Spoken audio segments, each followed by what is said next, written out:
నమస్తే అండి, welcome to my channel. ఈరోజు ఒక మంచి వీడియోతో వచ్చేసానండి. ఈ వీడియో అయితే అందరు ఆడవారికి ఉపయోగపడుతుంది. కార్తీక మాసంలో తులసమ్మ వారిని ఏ విధంగా పూజించాలి, రోజు పసుపు రాసి బొట్టు పెట్టాలా, రోజు ముగ్గు వేయాలా, ఉదయం పూజ చేయాలా లేదా సాయంత్రం చేయాలా, ముందుగా మనం ఇంట్లో పూజ చేయాలా లేదంటే తులసి కోట దగ్గర పూజ చేయాలా, ఈ కార్తీక మాసంలో తులసిని ఏ రోజు నాటాలి, మొక్కని ఏ రోజు ఇంటికి తెచ్చుకోవాలి, తులసి కోటలో శివలింగం పెట్టవచ్చా, ఇంకా ఏ విగ్రహాలు పెట్టుకోవచ్చు, అసలు తులసి కోటలో రాయి ఎందుకు పెడతారు, ఇలాంటి ఎన్నో విశేషాలతో వీడియోని అయితే షేర్ చేస్తున్నానండి. వీడియో అయితే చాలా బాగుంటుందండి, మీకు యూజ్ అవుతుంది కూడా. ఎక్కడ చిన్న విషయం కూడా స్కిప్ చేయకుండా మొత్తం చూడండి, అన్ని విషయాలు కూడా మీకు తెలుస్తాయి. ముందుగా మీ అందరికీ కార్తీక మాసం శుభాకాంక్షలు అండి. కార్తీక మాసంలో ఎవరెవరు ఎలాంటి పూజలు చేసుకుంటున్నారు, ఎన్ని రోజులు చేసుకుంటున్నారు నాతో కామెంట్ సెక్షన్లో షేర్ చేసుకోండి. అలాగే ఒక చిన్న లైక్ అయితే చేయండి, నాకు ఎంతో సపోర్ట్గా ఉంటుంది. ఇంకా లేట్ చేయకుండా వీడియోని అయితే స్టార్ట్ చేసేద్దాం. ప్రతి ఒక్కరి ఇంట్లో ఉండదగిన మొక్కే తులసి మొక్క. ఈ తులసి మొక్కని మనం ఎంతో పవిత్రంగా చూసుకుంటాము. తులసిని లక్ష్మీదేవి స్వరూపంగా భావించి పూజనైతే చేసుకుంటామండి. ఏ ఇంట్లో అయితే తులసి మొక్క ఉంటుందో ఆ ఇంట్లోకి లక్ష్మీదేవి సంతోషంగా వస్తుందని, ఆ ఇంట్లో ఎలాంటి దుష్టశక్తి బాధలు అనేవి ఉండవని, పాజిటివ్ ఎనర్జీ ఉంటుందని, ఆ ఇల్లు కలకల్లాడుతూ ఇల్లు ప్రశాంతంగా ఉంటుందని ఒక నమ్మకం. అందుకనే పండగలతో సంబంధం లేకుండా ప్రతిరోజు మనం తులసిని పూజిస్తాము. అయితే అన్ని మాసాల్లో కన్నా అత్యంత పవిత్రమైన మాసమే కార్తీక మాసం. ఈ కార్తీక మాసంలోనే తులసి వివాహం జరుగుతుందండి. ఆ అమ్మవారికి ఎంతో ఇష్టమైన ఈ కార్తీక మాసంలో గనక ఆ తులసమ్మకి పూజ చేసినట్లయితే తులసమ్మవారితో సహా దామోదరుడు రూపంలో ఉన్న విష్ణుమూర్తి ఆశీర్వాదం కూడా మనకి కలుగుతుంది. ఈ మాసంలో విష్ణుమూర్తిని దామోదరుడు రూపంలో, లక్ష్మీదేవిని తులసి మొక్క రూపంలో పూజిస్తాము. అయితే తులసమ్మవారికి చేసే పూజ మనం కార్తీక మాసంలోనే కాదండి, ప్రతి నిత్యం కూడా చేసుకుంటే చాలా చాలా మంచిది. ఇప్పుడు అమ్మవారికి పూజ ఎలా చేయాలో చూద్దాం. మన ఇంట్లో ఉన్న తులసమ్మవారిని ఎప్పుడు కూడా ఖాళీగా ఎటువంటి పసుపు కుంకుమ బొట్లవి లేకుండా అస్సలు ఉంచకూడదండి. తప్పనిసరిగా అమ్మవారికి పసుపును సమర్పించాలి, కుంకుమతో బొట్లు పెట్టాలి. ఒక ముత్తైదువ మన ఇంటికి వస్తే ఏ విధంగా చేస్తామో అలానే మన ఇంట్లో ఉన్నటువంటి తులసమ్మవారికి కూడా పసుపు కుంకుమలు, పువ్వులు, గాజులు అన్నీ కూడా సమర్పించాలండి. ముందుగా అయితే మా తులసమ్మవారిని అలాగే తులసమ్మని ఉంచినటువంటి ప్లేస్ని కూడా నేను ఇలా నీట్గా కడిగేసుకున్నానండి. ఆ తర్వాత క్లాత్తో తుడిచి ఇలా పసుపు అయితే రాస్తున్నాను. మరి మా ఇంట్లో తులసి మొక్క లేదండి, మరి మేము ఎలా చేసుకోవాలని అంటే, తులసి మొక్క లేకపోయినట్లయితే ఒక తులసి మొక్క తెచ్చుకోండి. తులసి మొక్క మన ఇంటి ఆవరణలో ఉండడం కూడా చాలా మంచిదండి. మేము ఎప్పుడు పెట్టుకోలేదండి, మాకు ఆచారం లేదు అని అనుకునే వారికి కూడా దీనికి ఆచారంతో సంబంధం లేదండి. ఎవరైనా సరే తులసి మొక్క తెచ్చుకొని ఇంట్లో ఏర్పాటు చేసుకోవచ్చు. ఒకవేళ పెట్టుకోవాలనుకునే వారికి ఈ కార్తీక మాసం చాలా చాలా మంచిదండి. అయితే ఈ కార్తీక మాసంలో ఏ రోజు తెచ్చుకోవాలండి, ఏ రోజు నాటుకోవాలండి అంటే, ఏకాదశి రోజున తెచ్చుకొని ద్వాదశి సమయాల్లో మీరు మొక్కని నాటుకుంటే చాలా చాలా మంచిదండి. ఒకవేళ ఈ రోజు కుదరకపోయినట్లయితే సోమవారం కానీ, బుధవారం కానీ, శనివారం కానీ తెచ్చుకొని ఆ రోజే మీరు మొక్కనైతే నాటాల్సి ఉంటుంది. అయితే ఇలా కార్తీక మాసంలోనే కాదండి, ఏ మాసంలో అయినా సరే ఈ రోజులే వర్తిస్తాయి. ఎప్పుడైతే మీరు మొక్క నాటుకున్నారో అప్పటి నుంచే ఇంకా అమ్మవారికి పసుపు కుంకుమలు అన్నీ కూడా సమర్పించి పూజనైతే చేయాల్సి ఉంటుంది. అయితే పూజ రోజు చేయాలా అండి అంటే, రోజు చేస్తే చాలా చాలా మంచిదండి. మాకు రోజు వీలు కాదండి అని అనుకుంటే మాత్రం వారంలో మనకి మంగళ శుక్రవారాలు అయితే వస్తాయి కదండి, ఆ రోజుల్లో మాత్రం తప్పనిసరిగా తులసమ్మ వారికి పూజనైతే చేసుకోండి. మరి ఈ రోజుల్లోనే అమ్మవారికి నీళ్లు కూడా సమర్పించాలా అంటే అలా కాదండి. మనం రోజు ఎలా అయితే ఆహార పదార్థాలు తీసుకుంటామో అలానే అమ్మవారికి నీళ్లు కూడా సమర్పిస్తేనే ఆ మొక్క బతుకుతుంది. కాబట్టి మీరు రోజు నీళ్ళు అయితే అమ్మవారికి సమర్పించాలి. అయితే ఈ నీళ్లు సమర్పించేటప్పుడు కూడా స్నానం చేసి అమ్మవారికి నీళ్ళనైతే సమర్పించాలి. మీరు పూజ చేసినా చేయకపోయినా నీళ్ళనైతే సమర్పించండి. పూజ చేసుకునేటప్పుడు మాత్రం మంగళవారం, శుక్రవారాల రోజుల్లో చేసుకోండి. మీరు రోజు చేసుకోగలిగితే రోజు దీపం పెట్టుకొని పూజనైతే చేసుకోవచ్చు. అందరూ డౌట్స్ తీరాలి కాబట్టి అందరికీ వీలైన విధంగా చెప్తున్నానండి. మీకు ఏ విధంగా వీలవుతుందో మీరు చూసుకొని పూజనైతే చేసుకోవచ్చు. అయితే అమ్మవారి దగ్గర రోజు పూజ చేసేవారు, దీపం పెట్టేవారు రోజు అమ్మవారికి ఈ విధంగా పసుపు రాసి కుంకుమతో బొట్లు పెట్టాలా, అలాగే ముగ్గు వేయాలా అని కొంతమందికి సందేహం అయితే రావచ్చు. అయితే మనం రోజు అమ్మవారు ఉంచినటువంటి కుండీ ఉంటుంది కదండి, ఆ కుండీని కడిగి పసుపు రాసి కుంకుమతో బొట్లు అయితే పెట్టవలసిన అవసరం ఏమీ లేదండి. వారానికి ఒక్కసారి మీరు పసుపు రాసి కుంకుమ బొట్లు పెట్టుకుంటే సరిపోతుంది. కానీ అమ్మవారి ముందర మనం ముగ్గు అయితే వేసుకుంటాం కదా, అదైతే క్లాత్తో తుడిచి రోజు ముగ్గు వేసుకున్న తర్వాత మాత్రమే దీపం అయితే పెట్టాల్సి ఉంటుంది. ఒకవేళ మేము రోజు ముగ్గు వేయలేమండి కానీ దీపం పెట్టుకుంటామని అనుకునేవారైతే కనీసం 2 రోజులకు ఒక్కసారి అయినా సరే క్లీన్ చేసి ముగ్గు వేసుకొని తర్వాత దీపం అయితే పెట్టుకోండి. అమ్మవారికి ఎప్పుడు కూడా ఇలా తిలకం అయితే దిద్దాలండి. మనం పెళ్లి కూతురికి పెళ్లి బొట్టు అయితే పెడతాం కదా, ఆ బొట్టుని అయితే పెడితే అమ్మవారు చాలా అందంగా ఉంటారండి. మాకు ఇలా బొట్టు పెట్టడం రాదని అనుకుంటే మామూలుగా మీరు కుంకుమతో బొట్లు పెట్టుకున్నా సరిపోతుంది. అయితే నన్ను ఎవరో అడిగారండి, తులసి మొక్కని ప్లాస్టిక్ కుండీలో పూజలో వేసుకోవచ్చా లేదా అని. వేసుకోవచ్చండి, పర్వాలేదు. మనం దేంట్లో వేసామనేది కాదు, మనం ఎంత భక్తి శ్రద్ధలతో పూజ చేస్తున్నాం అనేది ముఖ్యం. నేనైతే మా తులసమ్మకి పసుపు రాసి కుంకుమతో బొట్లు అయితే పెట్టేస్తానండి. ఇప్పుడు మా తులసమ్మ దగ్గర కొన్ని వస్తువులు అయితే పెట్టుకుంటానండి. దాంట్లో మొదటిది రోలు రోకలి. దీనికి కూడా చక్కగా పసుపు రాసి కుంకుమతో బొట్లు పెట్టి నేను తులసమ్మ వారి దగ్గర పెట్టుకుంటానండి. ఈ రోలు రోకలిని కూడా శివపార్వతుల స్వరూపం అని అంటారండి. అందుకని వీటిని మనం ఇలా పూజ గదిలో కానీ, లేదంటే కిచెన్లో కానీ, లేదంటే తులసమ్మ వారి దగ్గర కానీ ఏర్పాటు చేసుకుంటే చాలా మంచిది. ఒకవేళ ఈ రోట్లో ఏవైనా దంచుకోవాలని అనుకుంటే మీరు దీన్ని తీసి వాడుకున్న తర్వాత మళ్ళీ పసుపు రాసి మళ్ళీ పూజలో అయితే పెట్టేసుకోవచ్చు. పూజలో పెట్టాం కదా, వాడకూడదేమో, మళ్ళీ కొత్తది తీసుకోవాలనే సందేహం అయితే అవసరం లేదు. దీన్నే తీసుకొని యూజ్ చేశాక మళ్ళీ పూజలో పెట్టేసుకోవచ్చు. మాకు దంచుకునే అవసరం ఏమీ ఉండదండి, మేము వాడము. కానీ పూజలో పెట్టుకోవడం కోసమే కొని తెచ్చుకున్నాము. మరి మేము పూజలో పెట్టుకోవచ్చా అంటే పెట్టుకోవచ్చండి. మీరు వాడినా వాడకపోయినా తెచ్చుకొని పూజలో పెట్టుకున్నా చాలా మంచిది. ఈ రోలు రోకలతో పాటుగా నేను గౌరమ్మ సెట్ను కూడా నేను పెట్టుకుంటానండి. ఇవన్నీ కూడా మన ఇంట్లో పెట్టుకోవడం వలన ఆహార పదార్థాలకి ఎలాంటి లోటు లేకుండా ఉంటుందని, ఆ లక్ష్మీదేవి కటాక్షం కలుగుతుందని మనం ఇవన్నీ కూడా మనం ఏర్పాటు చేసుకుంటామండి. అయితే ఇవన్నీ ఉంటేనే తులసి కోట పెట్టుకోవాలని మళ్ళీ కొంతమందికి సందేహం అయితే రావచ్చు. ఇవేమీ లేకపోయినా ఒక్క తులసి కోట పెట్టుకునైనా సరే మీరు పూజను అయితే చేసుకోవచ్చండి. ఈ గౌరమ్మ సెట్ను కూడా మనం తులసి కోట దగ్గర అయినా లేదంటే పూజా మందిరంలో అయినా సరే ఏర్పాటు చేసుకోవచ్చు. కొంతమందికి పూజా మందిరంలో ప్లేస్ అనేది ఉండదు, అలాంటి వారు తులసి మొక్క దగ్గర పెట్టుకుంటారు. ఇక్కడ నేను మా తులసమ్మకి ఏ విధంగా పూజ చేసుకుంటాను, ఏ విధంగా అలంకరిస్తాను అనేది మాత్రమే చూపిస్తున్నానండి. మీకు ఎలా అయితే వీలవుతుందో మీకు నచ్చినట్టుగా మీరు చేసుకోవచ్చు.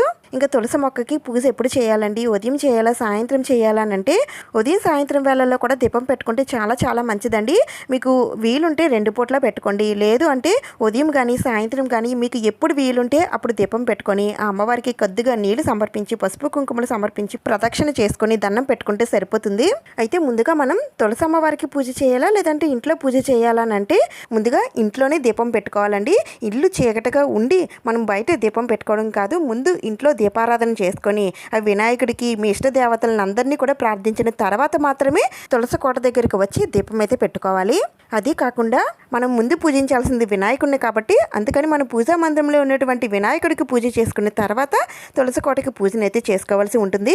అయితే మనం ఈ కార్తీక మాసంలో గడప దగ్గర దీపాలు కూడా పెట్టుకుంటాం కదండి, మరి ఆ దీపాలు ఎప్పుడు పెట్టుకోవాలని అడుగుతున్నారు. అయితే గడప దగ్గర దీపం మాత్రం ముందు పెట్టుకోవాలండి. గడప దగ్గర దీపం పెట్టుకున్న తర్వాత మనం ఇంట్లో పూజ చేసుకోవాలి. ఇంట్లో పూజ చేసుకున్న అనంతరం తులసి కోట దగ్గర దీపం పెట్టుకొని పూజ చేయాల్సి ఉంటుంది. ఇంకా తులసి కోట దగ్గర అమ్మవారి పాదాలు కానీ, శంకు చక్ర ముగ్గులు కానీ, లేదంటే పద్మ ముగ్గులు కానీ, ఇలా మీకు ఏది వస్తే అవి వేసుకోవచ్చండి. లేదంటే సింపుల్గా ఒక చిన్న ముగ్గు వేసుకునే సరిపోతుంది.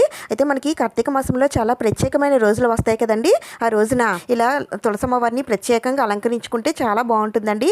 ముఖ్యంగా క్షీరాబ్ది ద్వాదశి రోజున తులసమ్మవారికి అలాగే ఉసిరి మొక్క రూపంలో ఉన్నటువంటి విష్ణుమూర్తికి వివాహం జరిపిస్తారు కాబట్టి ఆ రోజున తులసమ్మవారిని అందంగా అలంకరించుకోవడానికి ప్రయత్నించండి. అయితే నేను మొన్న కార్తీక దామోదరుడికి మొదటి రోజు పూజనైతే స్టార్ట్ చేసుకున్నానండి. అందుకని నేను ఈ విధంగా అందంగా అలంకరించుకున్నాను. ఈ కార్తీక మాసంలో కార్తీక దామోదరుని పూజించినట్లయితే చాలా చాలా మంచిదండి. శివకేశవుల ఆశీర్వాదం అలాగే లక్ష్మీదేవి కటాక్షం కూడా కలుగుతుంది. అయితే దామోదరుడిని ఏ విధంగా పూజించాలనేది నేను ఆల్రెడీ వీడియో చేసి పెట్టానండి. ఒక్కసారి ఆ వీడియో చూడండి, మీకు చాలా బాగా యూజ్ అవుతుంది. నేనైతే మా తులసమ్మని ఇలా అందంగా అలంకరించేశానండి. ఇంటి ముందు ఉన్న అమ్మవారు ఇలా కలకల్లాడుతూ ఉంటే మన ఇల్లు కూడా కలకల్లాడుతూ ఉంటుందండి. తులసమ్మ దగ్గరే నేను కృష్ణుని కూడా పెట్టుకుంటాను.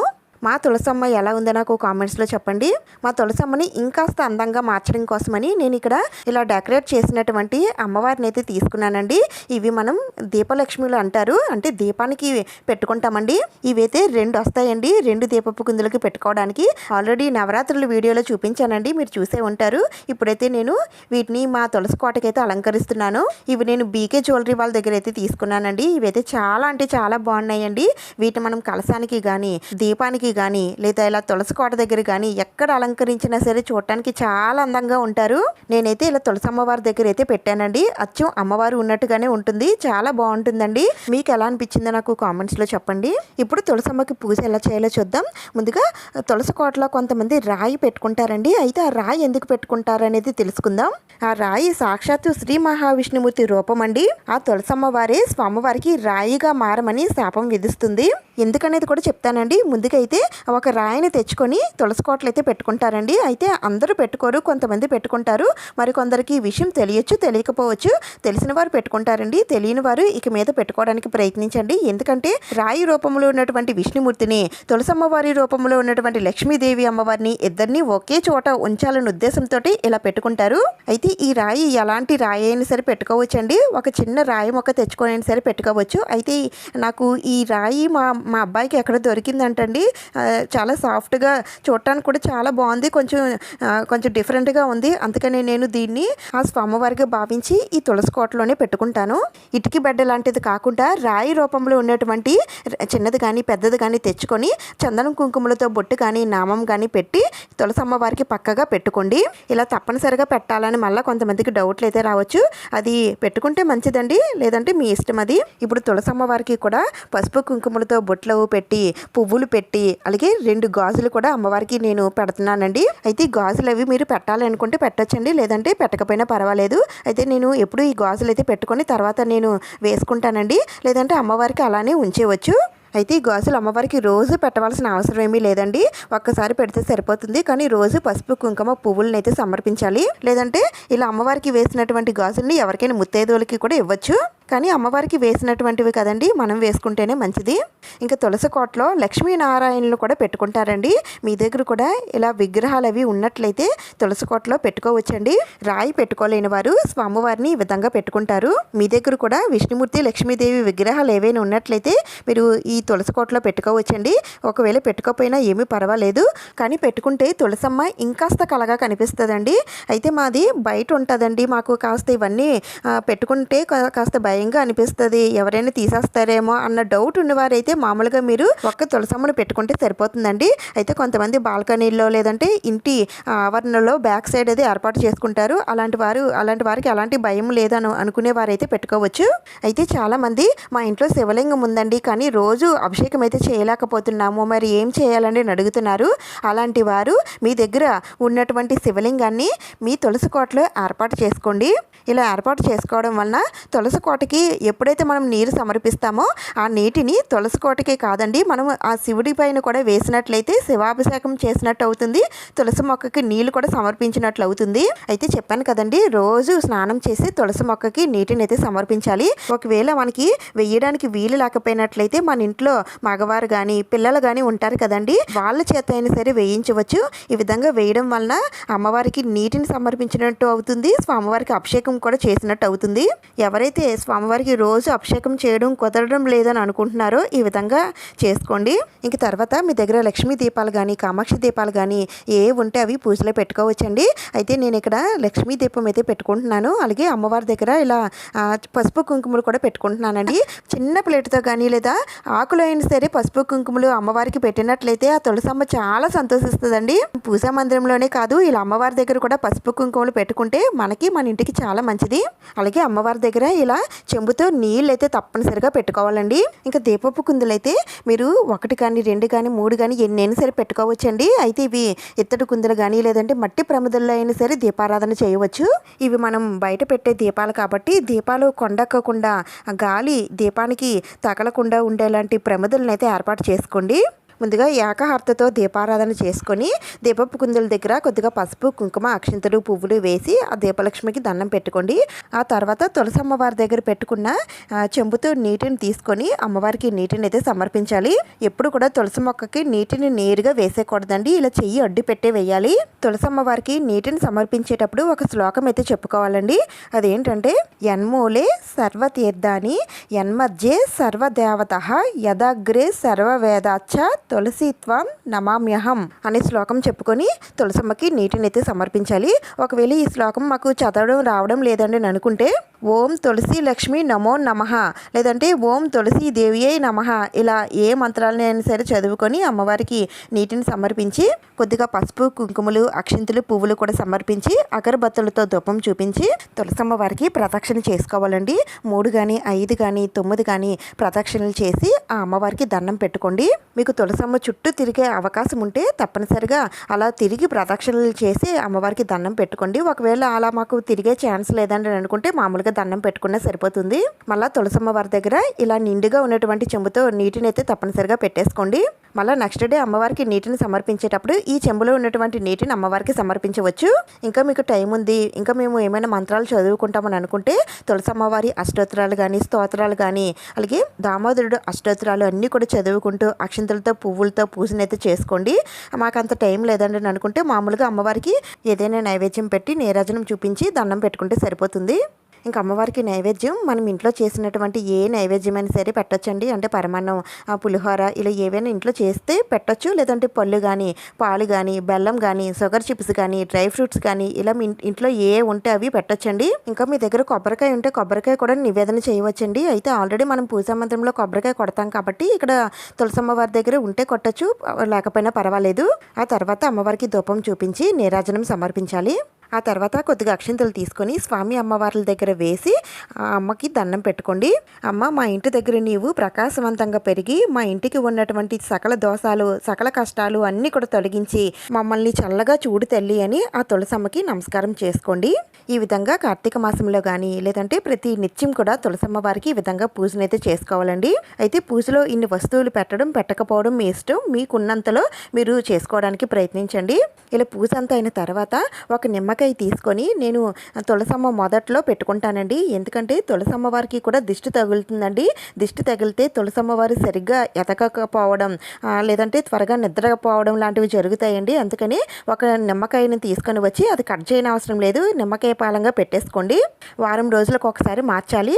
ఆదివారం కానీ మంగళవారం కానీ తీసి అమ్మవారికి దిష్టి తీసేసి ఎవరు తొక్కని ప్లేస్లో వేసేయాలి. ఇంక తర్వాత తులసి మాత విష్ణుమూర్తికి రాయిగా మారమని ఎందుకు శపించింది అనేది ఇప్పుడు తెలుసుకుందాం. తులసి పూర్వ జన్మలో బృంద అనే యువతి రాక్షస వంశంలో జన్మించిందని నమ్ముతారు. అయినప్పటికీ బృంద చిన్నతనం నుంచి విష్ణుమూర్తి భక్తురాలు.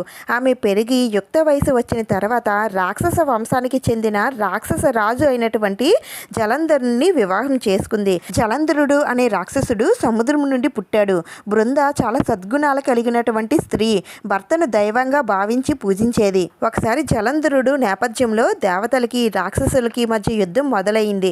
అప్పుడు బృంద తన భర్త జలంధరుడితో, మీరు యుద్ధానికి వెళ్తున్నారు, యుద్ధంలో ఉన్నంత వరకు యుద్ధంలో మీరు విజయం సాధించాలని కోరుతూ పూజ చేస్తాను అని చెప్పింది.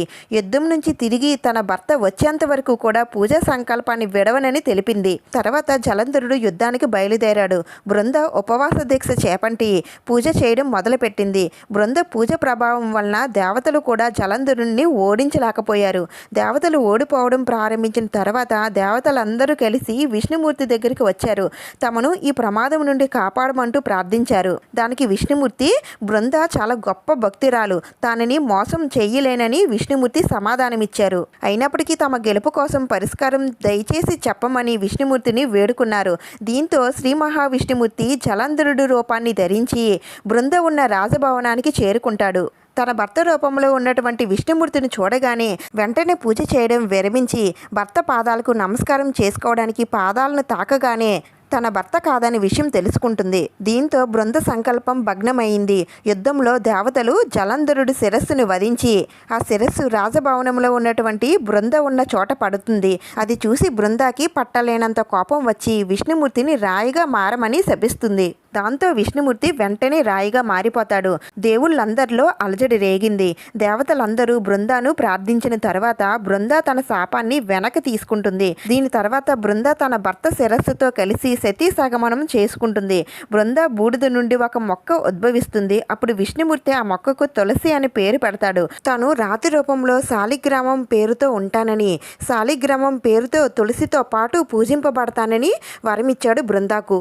అంతేకాదు తులసి లేని ఏ నైవేద్యం కూడా తాను స్వీకరించనని విష్ణుమూర్తి చెబుతాడు. అప్పటి నుంచి తులసిని పూజించడం ప్రారంభించారు.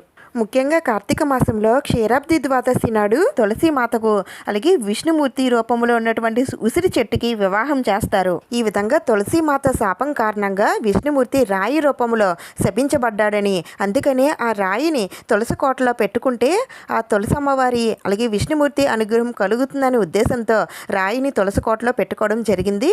ఈ విధంగా తులసి అమ్మవారికి పూజనైతే చేసుకోవాలండి. ఏదైనా పండగల్లో అయినా లేదంటే నిత్య పూజలో అయినా సరే తులసి అమ్మవారిని ఈ విధంగానే విధంగానే పూజించాలి. నేను చేసుకున్న పూజా విధానం అంతా కూడా మీకు షేర్ చేస్తానండి. అలాగే నాకు తెలిసినంతలో మీకు చెప్పడానికైతే నేను ప్రయత్నించాను. అన్ని డౌట్స్ కూడా క్లియర్ చేశానని అనుకుంటున్నాను. ఈ కార్తీక మాసంలో తప్పకుండా తులసి పూజనైతే చేసుకోండి. ఆ తులసి అమ్మవారి ఆశీర్వాదం అయితే పొందండి. ఈ వీడియో మీకు నచ్చింది, యూజ్ అయిందని అనిపిస్తే ప్లీజ్ తప్పకుండా లైక్ చేయండి, షేర్ చేయండి, సబ్స్క్రైబ్ చేసుకోండి. ఇంకొక మంచి వీడియోతో మళ్ళీ కలుద్దాం. Thank you for watching.